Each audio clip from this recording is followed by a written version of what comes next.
I felt like it was finally time to rewatch and revisit the Star Wars Sequel Trilogy because I left it very dissatisfied. And I don't know, it's been long enough. You always get different opinions on Star Wars movies after you rewatch them. Like, for example, Attack of the Clones. I saw at midnight on opening day, probably. And it was great fun with a theater full of nerds appreciating everything about that movie. Upon rewatch, it was like, oh man, this might be like the worst Pokemon movie. I'm sure I didn't say it at the time, but it didn't hold up well. So, how would these movies hold up? How would they be better or worse upon a second viewing? And they were a mix of both. So, for one thing, all of these movies look better than I remember them. They have way more actual locations and sets and physical props and physical puppets and costumes and everything else. Like, the movies look good. They're not that old, but there's a lot of parts of these movies that I think will age well with time because, they actually went to an island off the coast of Scotland or whatever and filmed there. They actually went to a desert, as opposed to the prequel trilogy that has a lot of green screen and CGI and whatever. This feels like it will age better technologically. So I appreciated that part.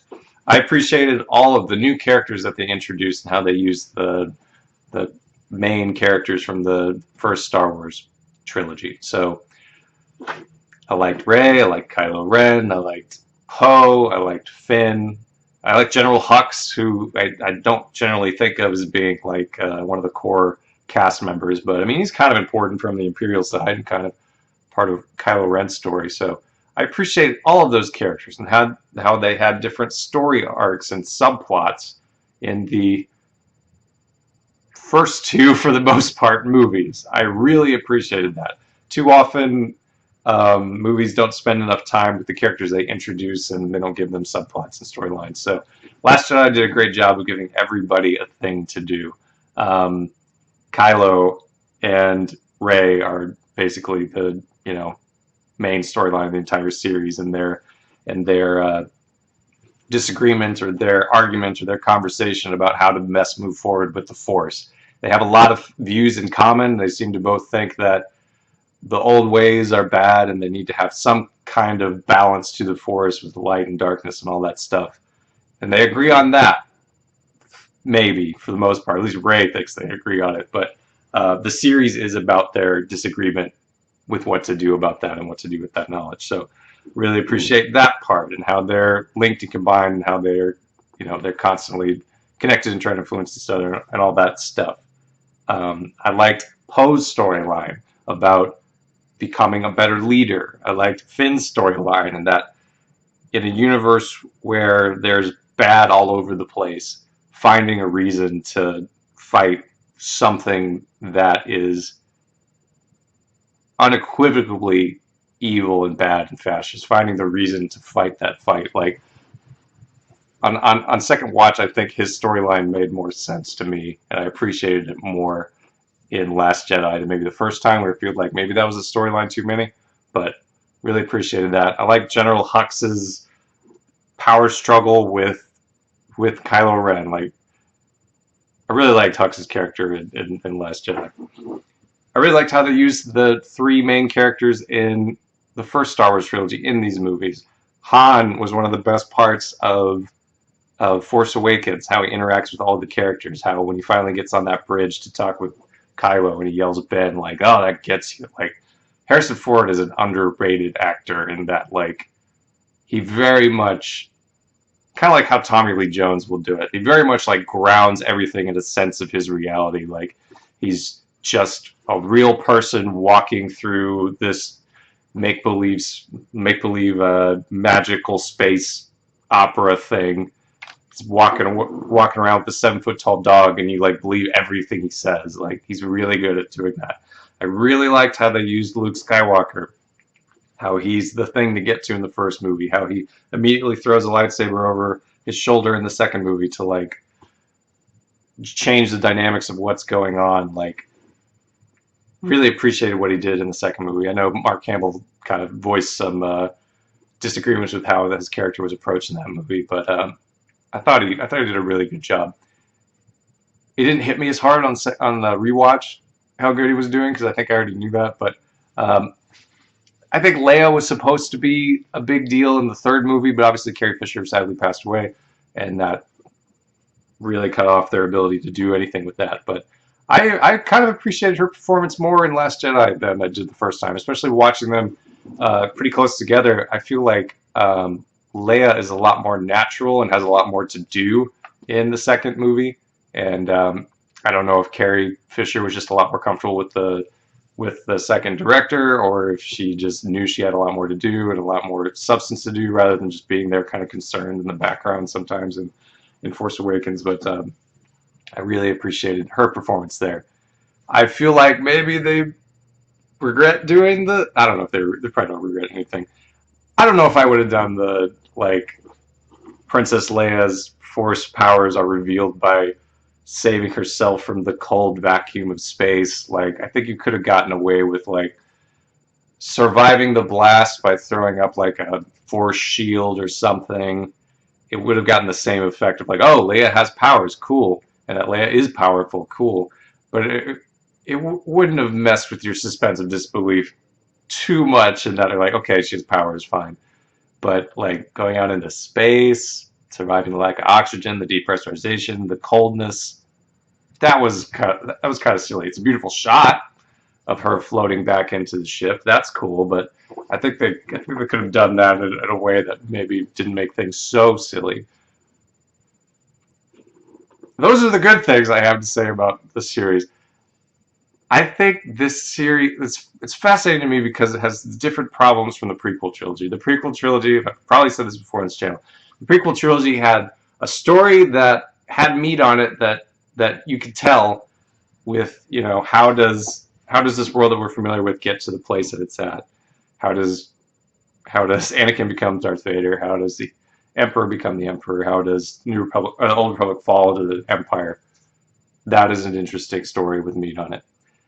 This story that they're trying to tell here feels like it's not earned, I guess, in that they want it to be kind of going on the same storyline beats as the first three movies. So there's points where it feels like there's an interesting movie being made, and then it has to jerk back to a Death Star. It has to jerk back to a most likely cantina, a desert planet, a land battle in the middle movie, a training session. Like there's all these things that are evocative of the first movie, but it doesn't make sense how they get there. Like I when I first watched this movie series, when Force Awakens opened up, I was like very confused as to how the Empire was still a thing. It didn't make sense to me. It didn't make sense that I guess if the story there was that the New Republic failed, how did it fail? How did you go from the Empire lost its second Death Station and its leader and its second in command, and frankly a whole lot of big ships, big important ships in the process, to the point where the entire galaxy is celebrating at the end of Return of the Jedi, and X amount of a significant amount of time passes, and it seems like the Empire is still a thing. So I did look into this, and I think they've done a good job of fleshing out how you get from Return of the Jedi to Force Awakens politically and storyline wise through the TV shows that they've done, books that they've done. The idea that the New Republic was hard to govern. It was really hard to govern the entire galaxy, and they didn't destroy the Empire because it got to a point where the Empire is way over there and it doesn't make sense to go take them out. Fine, that makes sense. It makes sense that Leia's parentage would be a political albatross. That makes sense. It makes sense that the Empire would slowly work its way in the outer area, and then there would be dissenters from the New Republic that didn't like how it was working, that would go to the Empire and get sucked into the world of fascism, because that happens, man. That happens in real life. People get sucked into the bad idea. And some of them being the more hawkish contingent of the New Republic, leading to the ones remaining being less hawkish and more dovish and having less of an army and all these things. Like, and that leading to Princess Leia, to be General Leia, getting a paramilitary force that becomes the resistance. Okay, I could see how that would make sense to get from A to B, but I was like, okay, maybe I didn't see it in the movie because I was just so confused at when it opened up and the Empire is still a thing. But no, man, they don't explain that at all. Like Force Awakens, in the opening crawl, they mention the New Republic, the First Order, which is basically the Empire, and the Resistance. And it feels like that movie can have two of those three things, but not all of them, since they don't establish what happened to the Empire if it got destroyed and came back. They don't say much of anything at all about the New Republic. They're pretty much just there just to get blasted apart by the giant, ridiculous space laser thing, and are basically never talked about or explained or anything. They're just like, bam, they're dead. I guess their army was there, even though they didn't do anything. It doesn't make sense that there's these three factions, because if there's a New Republic, you would assume that they would have done something about, I don't know, the giant planet-sized laser that they're building. Like, what? Like, in my head, those three factions can't exist all at the same time. Why do you have a resistance if you have a government? And the resistance isn't go towards the government. The resistance is towards the imperial force. Whatever. You get the idea. It doesn't make sense. That kind of idea and their desire to make really big, crazy things happen leads to just like ridiculous things happening and things that don't make sense, like the giant space laser. Like, so it's a planet that can shoot a laser across the galaxy, I guess.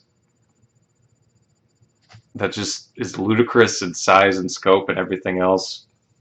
And they destroy it, and then it's like, well, we put all these resources into this thing, and I guess it doesn't matter because I don't know, we built these ships that could do the same thing. There's a lot of internal logic that doesn't line up.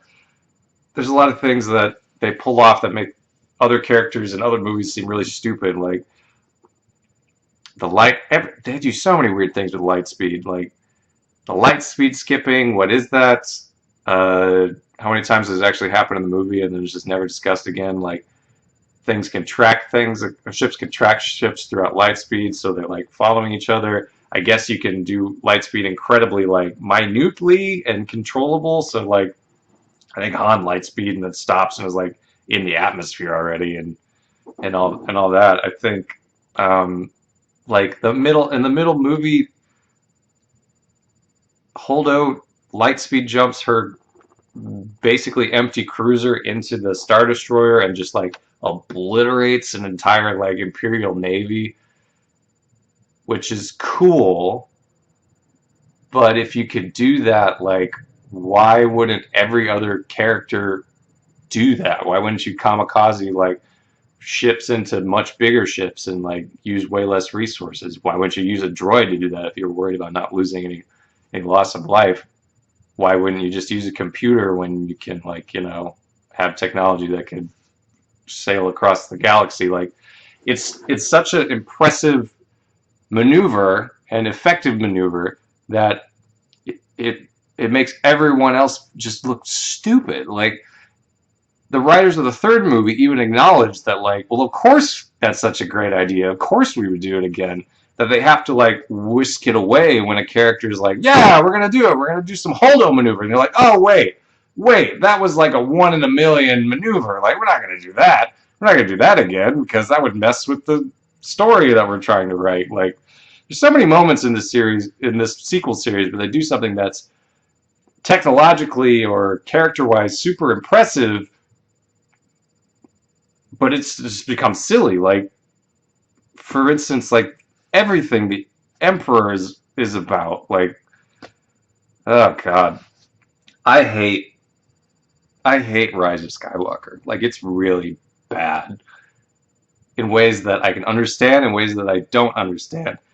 The ways I understand, it's because they don't carry along a lot of the storylines. Like, for the sub characters, Finn is just like back on like, I guess I like Rey and that's my entire character now. Poe solved his hero thing and doesn't really do it again. He's just like, yeah, okay, I guess I'm just a better general now. I learned my lesson. Like, and I know part of that is probably Carrie Fisher passing away and not being able to be there for part of the storylines, but they don't pick up the storylines. The Emperor comes in and just like takes a train, a giant railroad engine, hitting a car at a crossing that is this movie, and like just like warping the very fabric of the story they're trying to create. Like the Emperor makes no sense in this movie.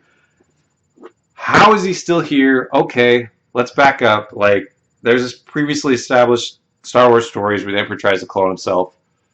Sure, fine, that makes sense. That's not an undoable thing, but like I don't know, if you were going to go that route, maybe reveal at the end that the Emperor is there, as opposed to just being like, hello, opening crawl, the Emperor's back.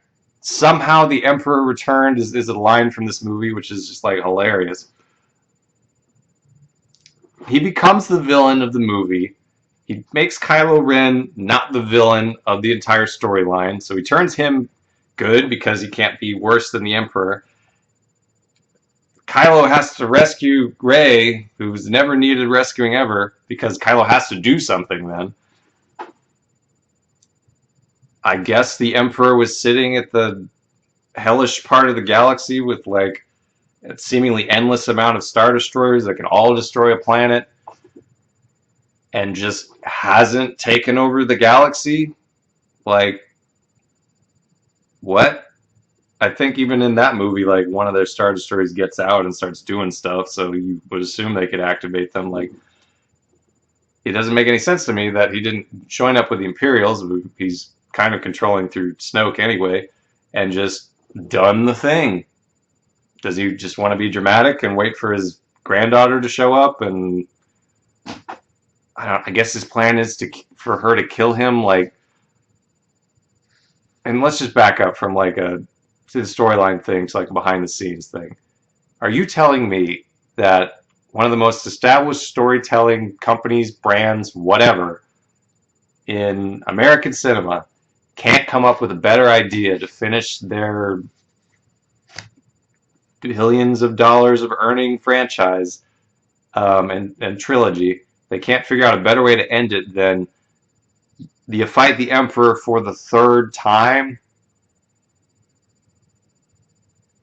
and you get to hear Emperor-isms again for the third time, and it's just like, it's just even sillier and even more ridiculous. And who is this wall of like Sith enthusiasts in the stadium? And I guess if he gets his power fully charged or whatever, he can bring down an entire armada of ships. And I hate the Emperor's usage in this. It's just, it makes no sense. It's bad. It ruins a whole bunch of other storylines. And no, if you did not have to just make a worse ending, a worse version of Return of the Jedi to be your ending. Like, Return of the Jedi is an awesome ending. It's got 3 different things going on: the space battle, the land battle, the battle of wills on the Death Star. And they're recreating that here, but you've seen it before. And this one is more ridiculous and makes less sense. So I guess you could say, like, in rewatching the sequel trilogy, like, I think that Rise of Skywalker is so bad on so many levels that it kind of ruins like the other movies for me. Last Jedi is cool, but you know those storyline threads are not going to pay off, and you know it's not going anywhere good, and you know that the answers that this one suggests and the things that it's going towards don't work out. So it just kind of zaps all your excitement from it, and you know it still suffers from like the how does any of this make sense, how do we get here from the previous story fallacies of the other movies as well. So I don't know where I'd rank them. Like I still haven't figured that out, and I haven't rewatched Rogue One and the Han Solo movie. But is Rise of Skywalker worse than Attack of the Clones? Oh, I don't know. It's definitely near the bottom though. That much I can tell you. Ugh.